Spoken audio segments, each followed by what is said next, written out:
Кыргыз паспорты базардагы товарга айланганда. Россиянын шаарларында кыргыз паспорт ачыктан-ачык сатылып жатат. Анын кардарлары коңшу мамлекеттердин жарандары. Мындай маалыматты депутат Аида Касымалиева парламент жыйынында жарыялады. Айтымында Россияда кыргызстандык эмес мигранттар кармалган учурда полицияга кыргыз паспортун көрсөтүшөт. Баарынан кызыгы ал паспорттор жасалма эмес, чыныгы болуп чыгат. Көп паспорттор Сузак районунан берилгенде депутат басым жасады. Ал белгилегендей текшерүүдө пин дагы тастыкталган. Демек жасалма эмес, чыныгы улуттук паспортторубуз мыйзамсыз берилип жатат, деди депутат. Бирок мамлекеттик каттоо кызматынын төрагасы Алмаз Мамбетов паспорт мыйзамга ылайык гана берилет деген көз карашты карманды. Айтымында учурда паспорту башка жол менен алуу такыр мүмкүн эмес. Анткени документ арыз берүүчүнүн биометрикалык маалыматтары алынгандан кийин гана берилет. Жетекчи башка өлкөнүн жарандарына берилип кеткен улуттук паспорттордун учугу 25 жыл мурунку окуяда жатканын эске салды.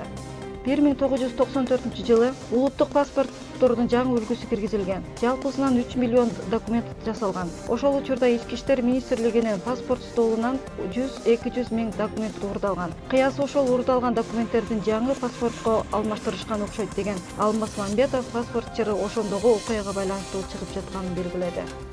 Жаштар экстремизмге жана терроризмге каршы. Өткөн жумада Каракол шаарынын Касымалы Жантөшев атындагы Ысык көл облустук музыкалык драма театрында жаштар экстремизмге жана терроризмге каршы аттуу форум өткөрүлдү. Аны Ички иштер министрлигинин экстремизмге жана мыйзамсыз миграцияга каршы аракеттенүү боюнча кызматынын жана Ысык көл облусунун ички иштер башкармалыгы демилгеледи. Аталган иш-чарага Акыйкатчылыктын Ысык көл облусундагы өкүлү Тамаев, Дин иштери боюнча мамлекеттик комиссиясынын өкүлү Ногойбаев, өкмөттүн Ысык көл облусундагы ыйгарым укуктуу өкүлчүлүгүнүн аппарат жетекчиси Эсен уулу, мусулмандар дин башкармалыгынын өкүлү Сайпиев Билал Ажы, Ысык көл облусунун тургундары, жергиликтүү өзүн-өзү башкаруу органдарынын жалпыга маалымдоо каражаттарынын өкүлдөрү катышты. Дайынсыз кеткен кызматкерлер табыла элек. Кумтөрдүн дайынсыз болуп жаткан кызматкерлери дагы да табыла элек. Аларды издөөдөрүнөн жыйынтык чыкпады. Бул тууралуу өзгөчө кырдаалдар министрлигинен билдиришти.